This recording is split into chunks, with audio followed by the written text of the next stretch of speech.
Yo, what's going on, Cowboy Nation? We talking about these Cowboys and these Steelers. I dived in about 2 games, watched 2 games, watched a couple games twice. Well, no, watched the Colts game twice, and I watched it live too, so I guess that'll make like 3. But we here to talk. So we under some interesting circumstances here with Tank, Micah being out, and Brandon Cooks being out. So although we are looking at, certain things of what the Pittsburgh Steelers have to offer, it also plays a part in how do you think that the Pittsburgh Steelers will try to attack the Dallas Cowboys. And so with that being the case, we're going to talk a little bit. So let's get straight into it, y'all. The Pittsburgh Steelers, their key players on offense is Justin Fields, George Pickens, Freiermuth. No wonder y'all wondering, what about Najee Harris? Najee Harris is average to me. He's an average running back to me. He's not good to me. He has no burst. It takes him a long time to get going. I guess you could say he's a solid running back for what the Pittsburgh Steelers is trying to do. But let's just be honest. When Pittsburgh start running Warren, Jalen Warren, Cordell Patterson, whatever his name is, it sees a lot better. They had that burst through the hole, boom, and it's a whole lot better. Their running game is always a whole lot better when they running the football than with Najee Harris.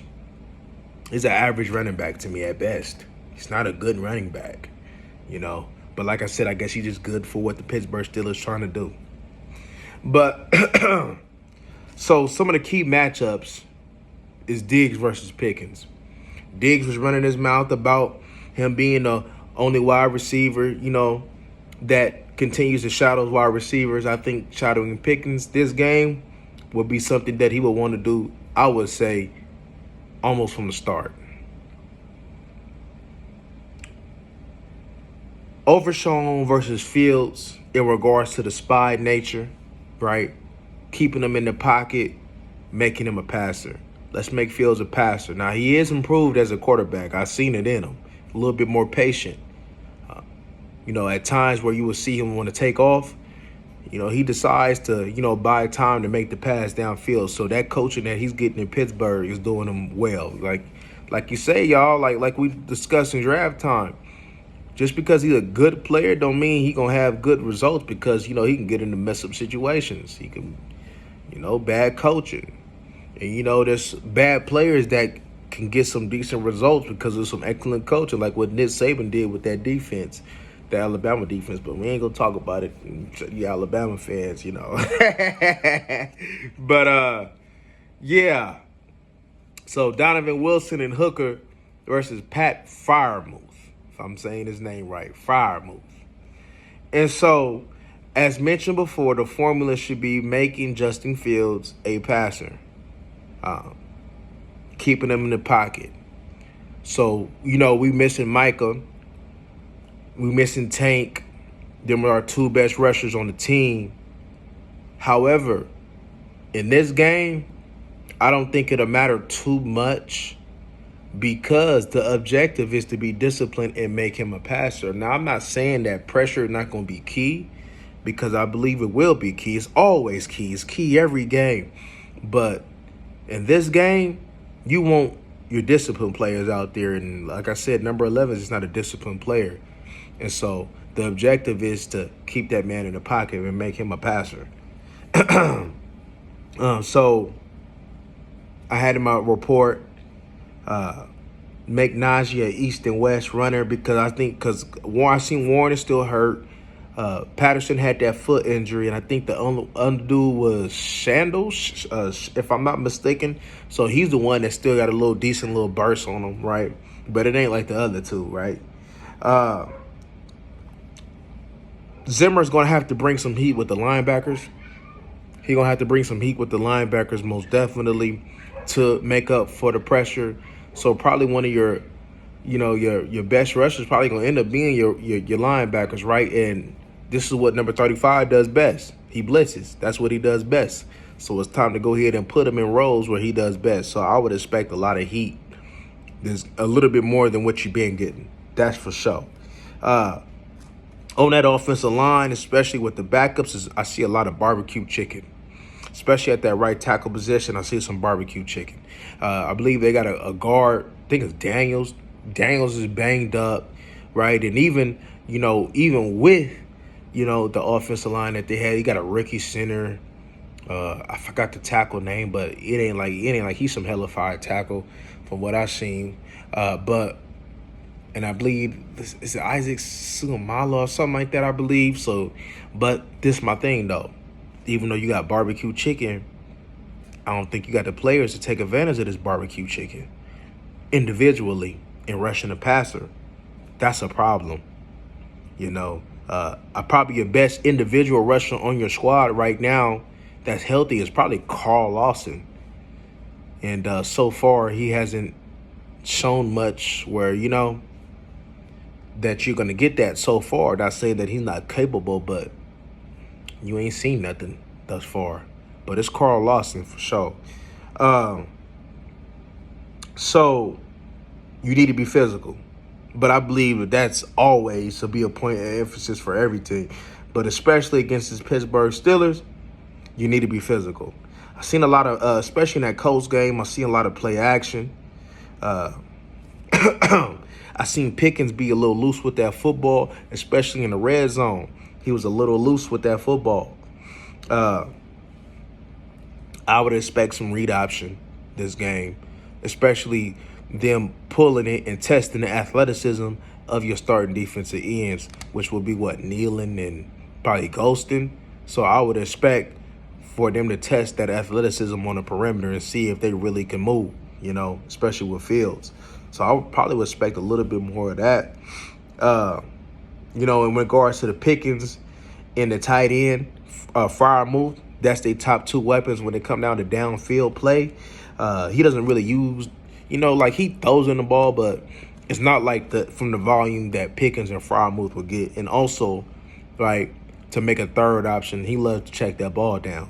So the running backs, I would expect to probably be also heavily involved in the passing game as well. This game, the Cowboys got a pursuit and they got a tackle. It's mandatory. They got a pursuit, they got a tackle. So in talking a little bit in regards to the personnel, I did see a lot of double tight, triple tight formations. They want to establish that run, and I've seen a lot of quick passing game in regards to that. I did see 22 personnel out there. In regards to how they play, they play condensed, right? Everything is tight, So, and what I mean by that is with the double tight, the triple tight, sometimes they'll have damn near everybody other than the wide receiver on the offensive line. And either, they're going to play action off of it, or it's going to be something quick in the passing game, maybe to the flats, or they're going to run the ball.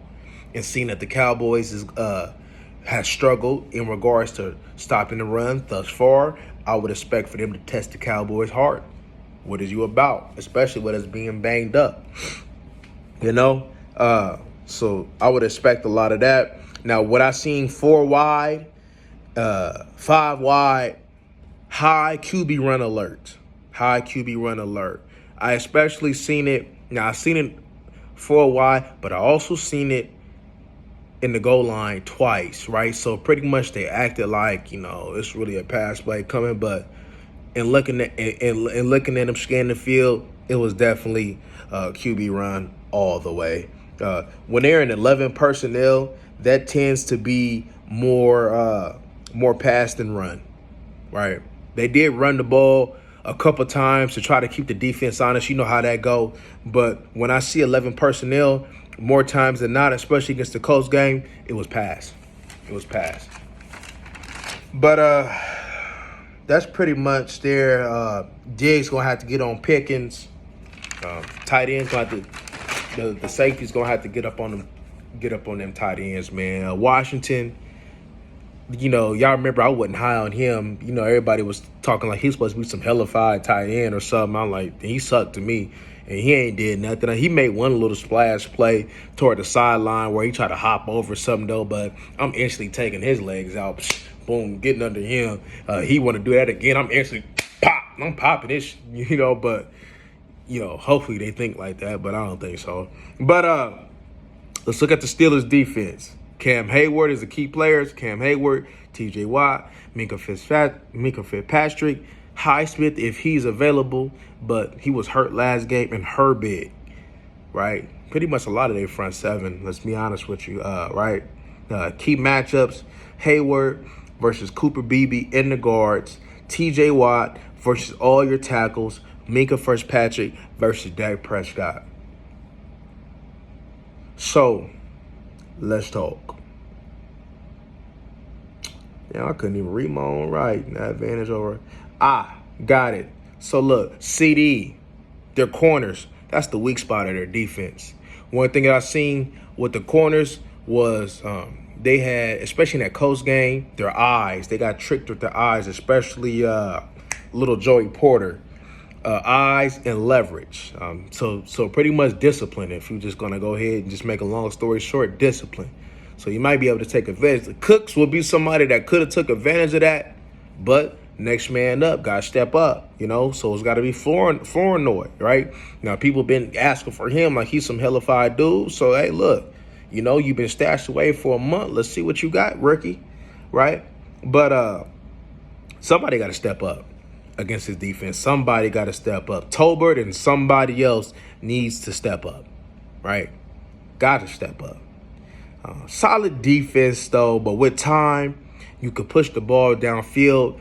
Richardson and Joe Flacco had success pushing the ball downfield. When they had time, they was finding holes in that zone, and they was doing pretty good with that passing game from what I've seen. There's opportunities, especially on the left side of the offense. There's opportunities right there. I seen Dante Jackson was on their side and Lil Joey Porter. There's some opportunities, though.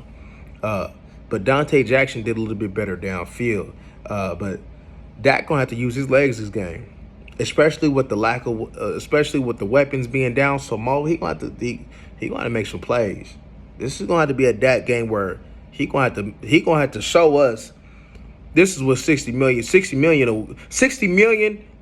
will win a game like this, right? Pittsburgh, right? They a cool team though, but it ain't like they're not beatable. They're beatable.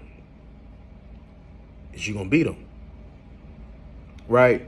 And breaking routes was definitely giving them some trouble against the Colts. I see Downs was putting pressure with his quickness. Pittman had some success. Like Pittman and Downs had a good game. Good game. There were times right now. Now I know I've seen in looking at him, especially the slot corner, that he'll do some things and playing outside leverage or trying to funnel it in, but it looked like he didn't have no help though. It looked like he was supposed to have some help a couple of times and didn't have no help. So maybe there's some miscommunication in regards to what's going on in that backfield. I definitely see some miscommunication on the perimeter though for a couple times early in the game too, and it was Joey Porter's fault. But yeah, them in breaking routes, I've seen a lot that was kind of giving us some trouble. We need to push that ball downfield. I put in my notes because I watched the Chargers in the Colts game. McConkey and Downs was winning quick, and it kind of gave them some problems in regards to chain moving. I want to get Cooper Beebe on number 6 on the second level. I think number 6 is Patrick Queen, if I'm not mistaken. I want to get Beebe on him. Deuce Vaughn is somebody that I would like to have more time, especially in this game with your lack of weapons. You need somebody to step up. I think Deuce Vaughn can do that if your offensive coordinator comes to his senses. Make them linebackers guard these running backs out of the backfield. More importantly, Deuce Vaughn out the backfield. Put that pressure on them. Get him up out because, man, I think Deuce Vaughn, I remember the way the Chargers used to use Darren Sproles. I even remember when the Philadelphia Eagles used to be banged up on how they used Darren Sproles. They were be empty at wide receiver, but Darren Sproles will go ahead and get him a win. And I think Deuce Vaughn can give you a win if you use him correctly. That's part of coaching, what we talked about a little earlier. But make these D tackles move lateral in the run and the pass game. Make them move lateral, right? Coming at them, it's going to be a little tough. But one thing I seen with Jonathan Taylor is that he had some success on the perimeter, making them D tackles move, make them big boys move, make them move lateral, make them move east and west. I did see some blitzes in regards to read blitzes and some delayed blitzes. Now, the read blitzes and some of the read blitzes that I seen was in regards to, if the running back stayed, the linebacker was coming. I seen if the wide receiver had motioned away, then the cornerback was coming. I didn't see it often, but I did see it, so I wanted to take note of that.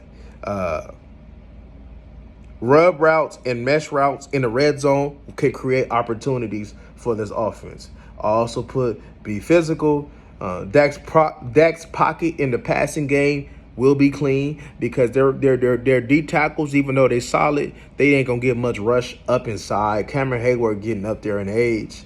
Like I said, it's gonna be tough running inside. But there's opportunities though.